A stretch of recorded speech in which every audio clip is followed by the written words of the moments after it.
Hyvää päivää.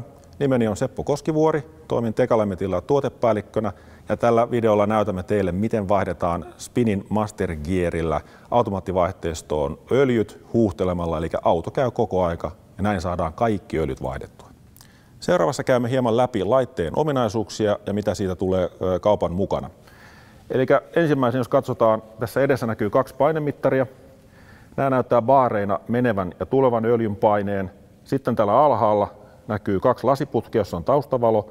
Tästä voidaan silmämääräisesti havainnoida, minkä väristä öljy on, eli vanha öljy ja uusi öljy. Laitteessa on suomenkielinen ohjelma ja meillä on periaatteessa 2 ohjelmaa. Meillä on automaattinen ja manuaalinen. Ja näiden ainoa ero on se, että manuaaliohjelmassa ohjelma pysähtyy siinä kohtaa, kun vaihdetaan vaihdelaatikon suodatin. Automaattiohjelma menee koko prosessin läpi loppuun saakka. Ja kun huoltotyö on tehty, voidaan ottaa myös tuloste erillisellä printerillä. Laitteen takana on kaappi, mistä me saadaan tankit näkyviin. Eli täällä on 2 tankkia, 30 litraa kappale. Molemmat on vaan päällä. Vasemmanpuolimmainen on vanhalle öljylle ja oikeanpuolimmainen on uudelle öljylle. Tässä on huomioarvoista myös se, että tänne uuden öljyn tilaan käy esimerkiksi Castrolin, Mobilin, näiden päämerkkien tankit suoraan. Eli ei tarvitse erikseen kaataa sitä öljyä tuonne tankkiin, vaan heittää sen pöntön tonne ja letkun kiinni. Kaikissa huolloissa käytämme aina Forte tuoteperheen tuotteita. Eli tässä tapauksessa meillä on ATT, eli Automatic Transmission Treatment. Tämä on vaihteiston hoitoaine, joka jää sinne vaihteistoon, estää vaahtoontumista, herkistää ventteleitä ja näin poispäin. Eli se hoitaa vaihteistoa ajon aikana.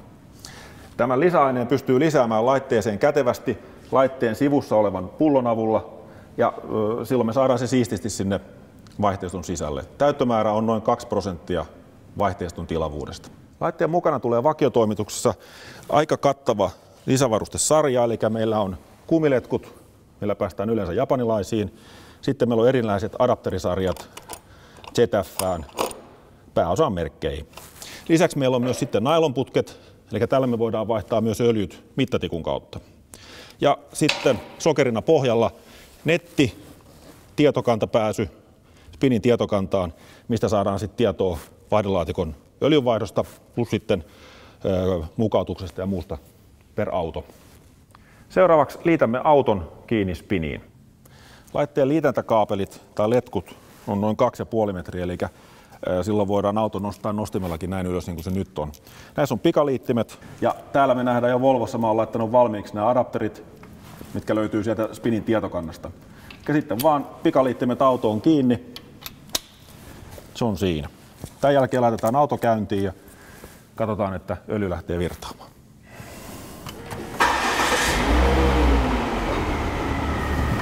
Seuraavassa aloitamme sitten huoltotyön. Käytämme tässä Volvossa nyt automaattiohjelmaa, koska Volvossa jos suodatinta, niin suodatinta ei tarvitse vaihtaa. Eli ohjelmaan mennään sisälle päävalikosta painamalla Enteriä. Otetaan automaattiohjelma.